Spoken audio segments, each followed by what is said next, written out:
Hello everyone, कैसे हैं आप सब लोग। Welcome back to ICT virtual classroom Dehradun. मैं निखिल राणा क्लास 9 का अपना मैथ्स का टॉपिक कंटिन्यू कर रहे हैं और आज हमारा जो टॉपिक है वॉल्यूम एंड सरफेस एरियाज, उसके अंदर हम कवर कर रहे हैं नया टॉपिक स्फीयर यानी कि गोला, अर्धगोला, गोला यानी कि स्फीयर एंड हेमिस्फीयर हम आज पढ़ेंगे। ठीक है, तो स्फीयर के बारे में जानेंगे, थोड़ा बहुत स्फीयर के फॉर्मुलेस पढ़ेंगे। स्फीयर में कुछ इतना ज्यादा है नहीं जानने के लिए, और उसके बाद हम उसको क्वेश्चन को उसमें क्वेश्चन प्रैक्टिस करना स्टार्ट करेंगे। तो चलिए अपनी क्लास शुरू करते हैं। एंड शुरू करने से पहले हमेशा की तरह थॉट ऑफ द डे लेके चलते हैं। तो आज का थॉट ऑफ द डे है बच्चों पछतावा। हाँ, आज का थॉट ऑफ द डे है पछतावा अतीत नहीं बदल सकता, उसी तरह चिंता आपका भविष्य नहीं बदल सकती। जी हाँ, जिस तरह से पछतावा आपका अतीत यानी कि आपका पास्ट नहीं बदल सकता, उसी तरीके से चिंता जो है आपका भविष्य नहीं बदल सकती। कहने का अर्थात है, कहने का मतलब है जैसे कि पछतावा यानी कि अगर आप फॉर एग्जांपल आप कोई एग्जाम देने जा रहे हैं, ठीक है, आप एग्जाम दे रहे हैं, आपके पेपर्स चल रहे हैं, तो आपका पहला पेपर खराब जाता है, तो अब आप पेपर देने के बाद फिर भी उसके बारे में सोच रहे हैं कि यार ये खराब हो गया, और पछतावा कर रहे हैं कि मैं ये काश मैं ऐसे कर लेता। अब वो करने से कुछ नहीं होगा। अब वो जो आपका टाइम है आप यूटिलाइज करो अपने आगे आने वाले नेक्स्ट पेपर के लिए, जो भी आपका आगे आने वाला नेक्स्ट गोल है, और पीछे से आप सीख लो कि क्या चीज मेरे को आगे नहीं दोहरानी है, ये चीजें। और चिंता करने से कि यार आगे जाके कैसे होगा, कैसे हम कर पाएंगे, उस जो आगे भविष्य की जो चिंता आप कर रहे हैं उसके लिए आप मेहनत आज पे करें। तो आपको वो जो आपका टेंशन है, वो जो आपका ट्रिक पार्ट है अपना फ्यूचर का, वो आपको इतना आपको परेशान नहीं करेगा। ठीक है, तो अपना हम टॉपिक स्टार्ट करते हैं जो कि है हमारा स्फीयर यानी कि गोला। ठीक है, तो इस प्रकार से कुछ स्फीयर होता है। ठीक है, स्फीयर का ये आप एक पार्ट देख रहे हैं स्फीयर में, तो ये एक स्फीयर का पार्ट है। ठीक है, स्फीयर के सिंपल से फॉर्मूले हैं, तो स्फीयर पे हम बात करते हैं। अब स्फीयर कैसे होता है, ये इसका बीच का पार्ट, ये पीछे वाला पार्ट है। ठीक है, सब जगह से एक जैसा गोला है ये, जैसे आप देखते हैं क्रिकेट बॉल, जैसे आप देखते हैं फुटबॉल। ठीक है, तो ये आपका स्पेयर हो गया। फिर स्पेयर पे आगे आते हैं, ये भी एक स्पेयर का एक हमारा क्या है, एक एग्जाम्पल है सारे ये स्पेयर के। देखिए, स्पेयर में जो सेंटर से जो रेडियस होता है, जो त्रिज्या होती है, समान दूरी पे होता है। यानी कि रेडियस आपका क्या होता है, रेडियस हमारा क्या होता है बच्चों, रेडियस हमारा सेम होता है। रेडियस हमारा क्या होता है, सेम होता है। ठीक है, ठीक है, तो रेडियस आपका क्या होता है,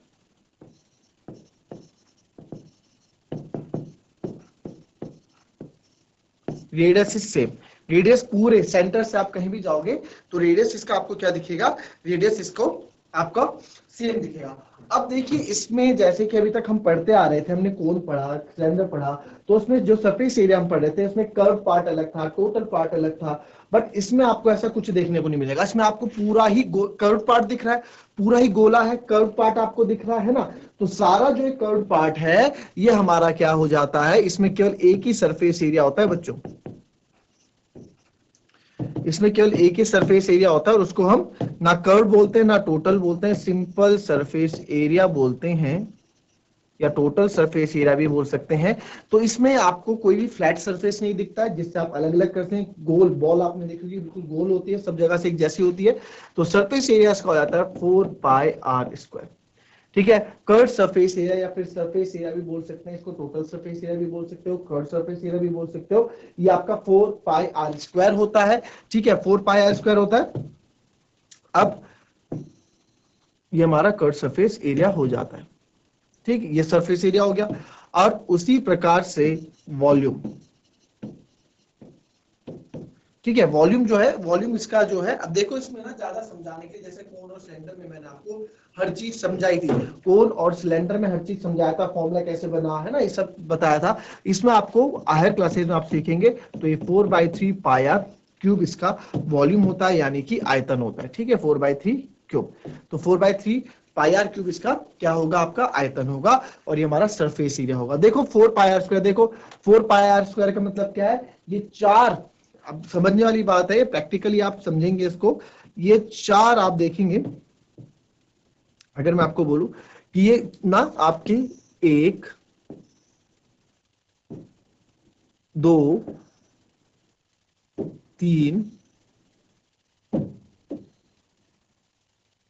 देखा जाए तो ये चार सर्कलों से मिलकर बना है बच्चों। 4πr², एक सर्कल का एरिया क्या होता है पाई आर स्क्वायर होता है। अगर मैं बोल दूं सारे सर्कल विद वो भी सेम रेडियस वाले, सेम रेडियस वाले, इन सब से मिलके बनता है एक स्फीयर। एक बॉल 4 सर्कल से, क्योंकि आप उसकी सतह पे एक सर्कल जब बनाने लगोगे तो यार एक ही बार में नहीं बनेगा, 1 2 3 4, 4 सर्कल से मिलके आपका सरफेस एरिया तैयार होता है किसका, स्फीयर का, 4 पाई आर स्क्वायर। आगे जाके बड़ी क्लासेस में इसको थोड़ा और हार्ड मैथमेटिक्स हम कवर करेंगे, सीखेंगे और प्रूफ करेंगे।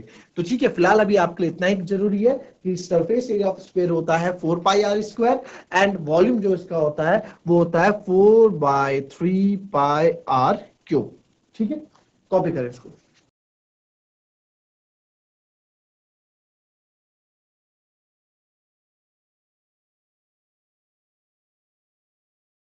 चलिए, अब ये हमारा स्पेयर हो गया कि स्पेयर को हम बीच से कट कर दें। ठीक है, स्पेयर को हम बीच से कट कर देते हैं।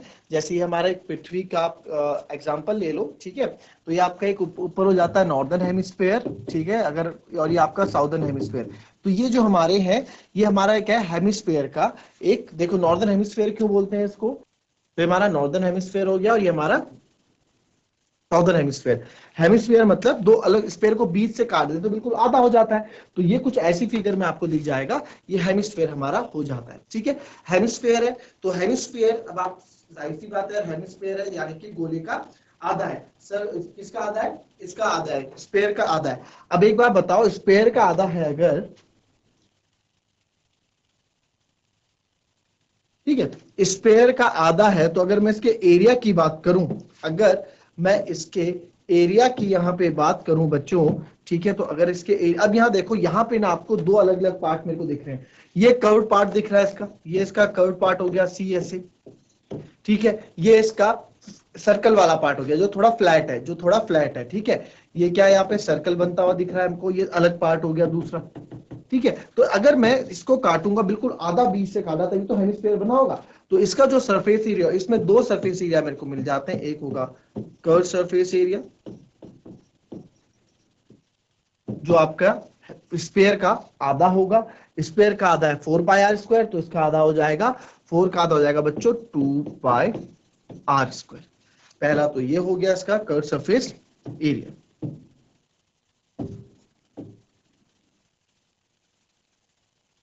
ठीक है, ये हमारा हो गया कर्व सरफेस एरिया। फिर आ जाते हैं दूसरे पे, दूसरे पे आओगे आप तो दूसरा बात देखो इसमें। अब टोटल सरफेस एरिया देखते हैं।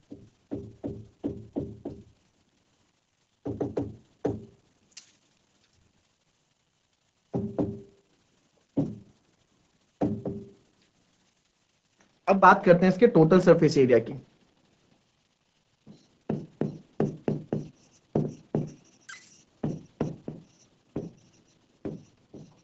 ठीक है, तो टोटल सरफेस एरिया में बच्चों आप देख सकते हैं कि यार ये भी तो एरिया है ना एक, ये भी तो एरिया दिख रहा है आप लोगों को।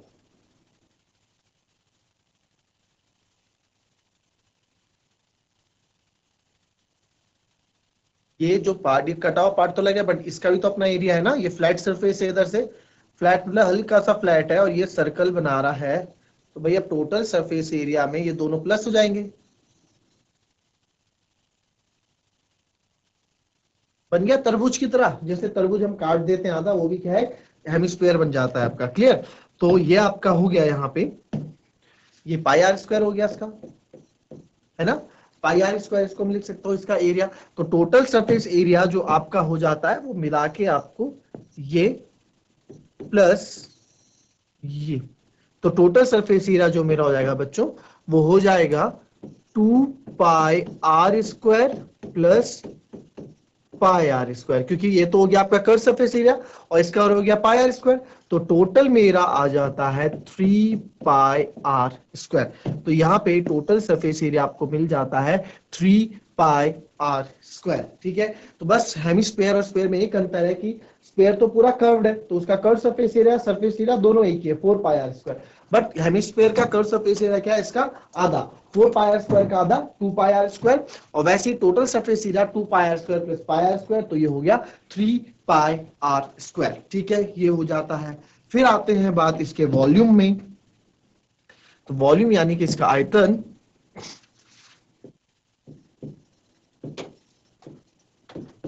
अब अब देखो, क्योंकि ये स्पेयर, जितना एक स्पेयर अपने अंदर ले सकता है कुछ चीजों को, ये हेमिस्फेयर आधा स्पेयर का, तो जाहिर सी बात है स्पेयर का आधा इसमें वॉल्यूम होगा, यानी कि जो वॉल्यूम स्पेयर का था इसका आधा हो जाएगा, तो 2/3 पाई आर क्यूब आप इसको बोल सकते हैं इसका वॉल्यूम।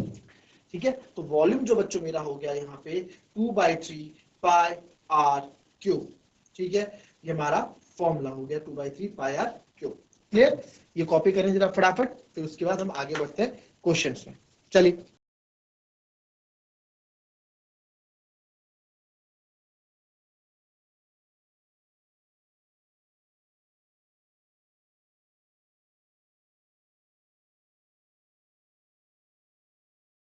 चलिए अब क्वेश्चंस पे आते हैं बच्चों। ये आपने अच्छे से नोट करके फिगर बना दिया है।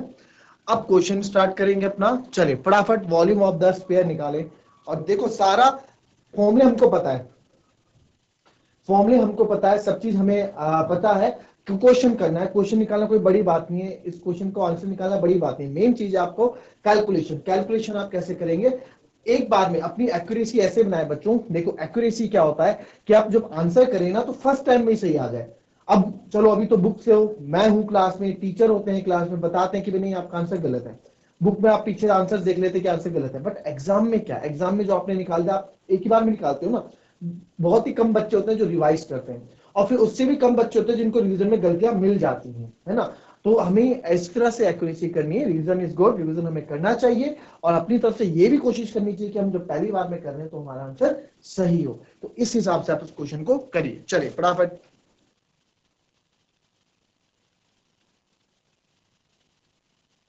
चलिए अब देखें आप, वॉल्यूम ऑफ स्पेयर निकालना है आपको रेडियस का, जो है 0.63 मीटर का। तो पहला आपको पता है कि सर हमको वॉल्यूम ऑफ स्पेयर निकालना है, जो कि होता है 4/3 पाई आर क्यूब, और रेडियस हमको दे रखा है, बस यहाँ वैल्यू रखनी है सिंपल। तो 4/3 पाई की जगह 22/7 आर क्यूब, यानी कि 0.63 इंटू 0.63 इंटू 0.63। तो इसको हम क्या कर देंगे, मैंने आपको लगा पॉइंट हटा के जीरो आप लगा दिया कीजिए, बाद में हम सॉल्व कर लिया करेंगे। तो अब जो कट रहा है 7 9 63, 3 3 9। चलो एक 63 तो हमारा कम हुआ। अब ये अगर ये 100 पूरा कट रहा है तो ही मैं इसको छेड़ूंगा, या फिर ये 10 की फॉर्म में आ रहा हो, ठीक है, या फिर ये 100 पूरा ही कट रहा हो तो ही मैं इसको करूंगा, अदरवाइज मैं इसमें छेड़छाड़ नहीं करने वाला। तो हमारे पास जो बच जाता है, जो हमारे पास बच जाता है बच्चों, वो बच जाता है 22 into 4 88 into 3 into 63 into 63 upon. अब मैंने आपको स्क्वायर्स निकालना सिखाए थे, देखो कितने काम यहाँ पे स्क्वायर्स निकालना आपको इजी पड़ने वाला है, ठीक है। तो 88 इंटू 3 आप ऐसी इजीली मल्टीप्लाई कर सकते हैं, 3 8 जा, ठीक है। अब 88 को जो आप मल्टीप्लाई कर दोगे, मैं 88 को मल्टीप्लाई नहीं करने वाला भी, मैं 88 को लास्ट के लिए रहने दूंगा, क्योंकि बड़ा नंबर आने वाला है, लास्ट के लिए मैं 88 को रहने दूंगा। क्यों? ताकि मेरी कैलकुलेशन इजी हो जाए। आप देखो कैसे, 88 को ऐसी रहने दिया, इंटू 3 भी ऐसी रहने दिया। 63 का स्क्वायर हम निकाल रहे हैं, तो 63 का स्क्वायर आपको पता है, 3 का स्क्वायर 9, 6 3 जा 18, 18 2 जा 36, कैरी 3, 6 6 जा 36 और 3 39। जिन बच्चों ने क्लास पढ़ी है मेरी ये, वो इजी से इसका स्क्वायर निकाल लेंगे, ठीक है। और अब क्या करेंगे हम, 396 अब मल्टीप्लाई कर सकता हूं मैं, 3969 को 3 से, 9 3 जा 27, 2 कैरी, 6 3 जा 82, 22 कैरी, 3 9 जा 27, 29 2 कैरी और ये 11। तो आपको बिल्कुल भी घबराना नहीं है, और कैलकुलेशन करते जाओ। आंसर बच्चों कैलकुलेशन के ही हैं इस चैप्टर में, ठीक है। तो ये हमारा हो गया। अच्छा 2 4 6 0 है, 2 कम लगा के चल रहे हैं,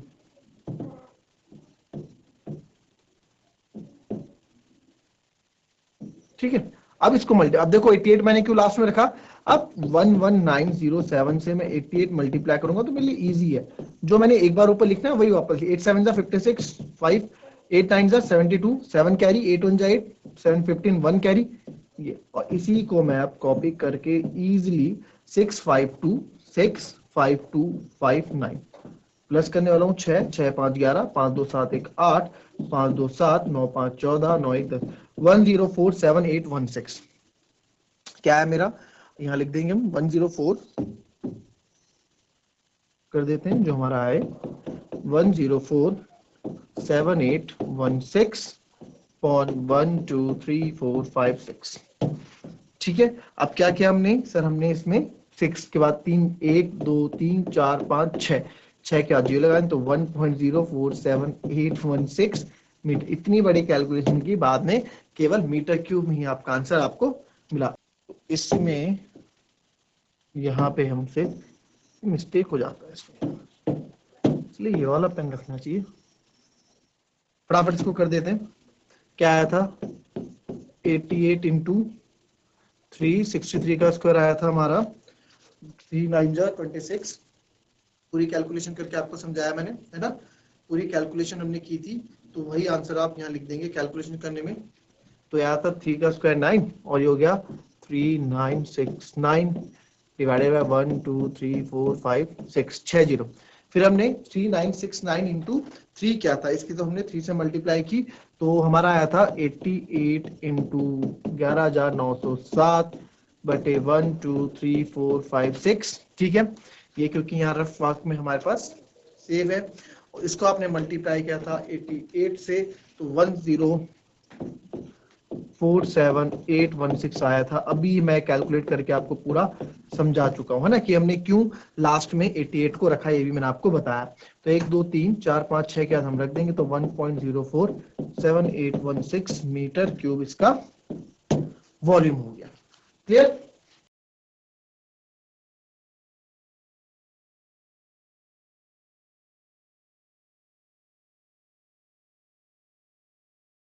अब दूसरे पे आ जाते हैं, ठीक है। इसका मतलब हमारा है कि हमें केवल कैलकुलेशन सीखनी है, ठीक है। हमारा क्या मतलब है इसमें कि हमें केवल कैलकुलेशन सीखनी है। तो दूसरा है बच्चों 11.2 सेंटीमीटर, है ना। तो अगेन इसका वॉल्यूम हम निकालते हैं, तो वॉल्यूम आप निकालोगे तो 4/3 पाई आर क्यूब। तो मैं क्या करने वाला हूं, 4/3 पाई की जगह 22/7 to 11.2 into 11.2 into 11.2 divided by 10। तीनों को हमने जीरो से हटा दिया, तो आप इसको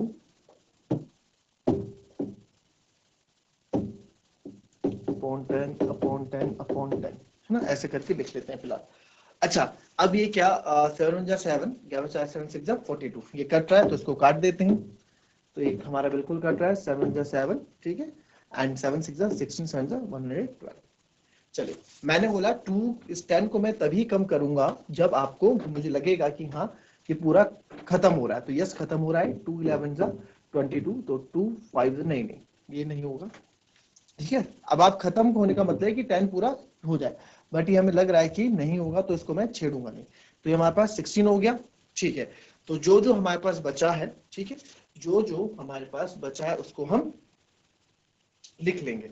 तो अब तो इसको आप लिख लें यहाँ पे 4/3 इंटू 22 इंटू 16 इंटू 112 अपॉन 100, ठीक है। अब देखो इसमें 112 का स्क्वायर निकालता हूं मैं पहले, क्योंकि मेरे को आता है वो हमने निकालना। 112 का स्क्वायर, ठीक है, उसको अलग लूंगा, इसको 2 का स्क्वायर 4, 11 2 22 2 आप कर देंगे 11 22 44, 4 कैरी, और 11 1 11, और 11 का स्क्वायर होता है आपका, फिर हम क्या करते हैं 11 का स्क्वायर, तो 11 का स्क्वायर आपका क्या होता है 121, एंड 121 4 125। तो ये मेरा स्क्वायर आ गया इसका। देखिए, जिन बच्चों ने क्लास ले रखी होगी वो स्क्वायर निकाल लेंगे बहुत अच्छे से, मैं फिर से कह रहा हूँ, ठीक है। अगर आपको नहीं आता है तो आप पूछ लेना। 4/3 इंटू 22 इंटू 16 इंटू 4, ठीक है। इस 3 को भी ना बच्चों, क्योंकि सब एक साथ है, तो ये 3000 कर देते हैं, ठीक है। अब क्या है, अब हम इसको कर सकते हैं अब मल्टीप्लाई, अब 16 की टेबल हमको आती है, ठीक है, तो मैं 16 की टेबल जिसको लर्न है, देखो सारा गेम बच्चों कैलकुलेशन का, 22 4 से 18, 16 4 जा 64 6 कैरी, 16 4 जा 64 64 6 77 कैरी, 16 5 जा 80 87 8 कैरी, 16 2 जा 32 32 और 8 44 कैरी, और 16 से 16 आ गया 20, और 22 4 जा, इसको हम लिख देंगे इधर 88 अपॉन। देखिए सारा गेम ना बच्चों कैलकुलेशन का, सारा गेम जो है आपका कैलकुलेशन का होता है। तो 200704 मेरा यहाँ आ गया, ठीक है। अब क्या गेम है, अब इसको आप क्या कर दोगे, 200704 200704 को मैं किससे मल्टीप्लाई करने वाला हूँ, 88 से मल्टीप्लाई करने वाला हूँ, ठीक है। ऐसा क्यों, क्योंकि देखो 88 क्यों लास्ट में रखा था, केवल एक ही बार मल्टीप्लाई करना होगा 8 से, बाकी दूसरा कॉपी करना होगा, छापना पड़े, सिंपल सा। 8 4 जा 32 3 कैरी, 8 7 जा 56 6 और 5 8 2 16। नंबर्स बड़े लगते हैं बट कैलकुलेशन उतनी ट्रिकी होती नहीं, उतनी हार्ड होती नहीं है। जब आप करने बैठते हो ना तो आपको समझ में आता है कि यार चीजें तो काफी आसान थी। 2 3 2 5 6 3 9 5 6 11 5 1 6 6 7 ये आ गया मेरे पास। इसको लिख देंगे, जो हमारे पास आ गया इसको लिख देंगे इधर, कितना आया 17661952 अपॉन 3000। तो घबराना बिल्कुल नहीं है, इसको क्या कर सकते हैं आप, 3000 है, 3 के बाद 0 लगा दो, 17661.952 अपॉन 3, क्योंकि ये 3 0 मैंने ऊपर शिफ्ट कर दिया, ठीक है। कैलकुलेशन आपको आनी चाहिए फटाफट। अब यहाँ 2 से काटने मत लग जाना कि 2 से काट देते हैं, ठीक है। अब सीधे 3 से डिवाइड कर दो आप, जिसको डायरेक्ट डिवाइड आता है डायरेक्ट कर लो, ये आपको मैं बता रहा हूं, आप ऐसे भी कर सकते हैं। 3 5 15, फिर 3 7 3 8 24, फिर से 3 8 24, फिर 3 7 21। पॉइंट यहां लगेगा, 9 उतरेगा नीचे। तो अब देखो, अब मुझे एक बात बताओ, अब आप ये सोच के अपने मन में, अब क्योंकि अभी तो पूछूंगा नहीं मैं आपको, तो ऐसे ही बताओ कि जब 9 अब नीचे उतरेगा पॉइंट के बाद ना, जो आपने पॉइंट निकाला है, तो क्या मैं 0 लगाऊंगा, क्योंकि 21 21 0 हो गया, क्या पॉइंट क्या 0 लगाऊंगा 9 को नीचे उतारने के लिए, बिल्कुल नहीं लगाऊंगा। 9 एज इट इज नीचे आएगा, यहाँ 3 3 9, तो 0 अब थोड़ा हो रहा है, तो ये आ जाएगा 3 1 3, और 5 में से 3 गए 2, और ये हो जाएगा 3 7 21, कुछ ऐसे समथिंग हमारा आंसर आएगा। तो इसको हम यहाँ अप्रोक्स करके लिख देंगे 5887.317 या 32 कर दो आप अप्रोक्स, पीछे 32 सेंटीमीटर क्यूब हमारा इसका वॉल्यूम आ गया, ठीक है। इसको मैंने क्या किया, 17 था ना, इसको 0.32 हमने कर दिया। तो ये हमारा आंसर, यहाँ फाइनल आंसर आ गया। क्या क्या इसमें, कुछ नहीं, फॉर्मूले में वैल्यू रखी, थोड़ा कैलकुलेशन किया, जिसको कैलकुलेशन ट्रिक नहीं आती, मतलब ये छोटी छोटी चीजों पर ध्यान नहीं देता, वो मल्टीप्लाई करता जाता, उसके लिए ये क्वेश्चन और लंबा हो जाता, आंसर उसका भी यही आता है ना। इन चीजों में गलतियां कम होती है, हमें इजी कैलकुलेशन को इजी बनाना होता है, मैथ्स के कैलकुलेशन को इजी बनाना होता है।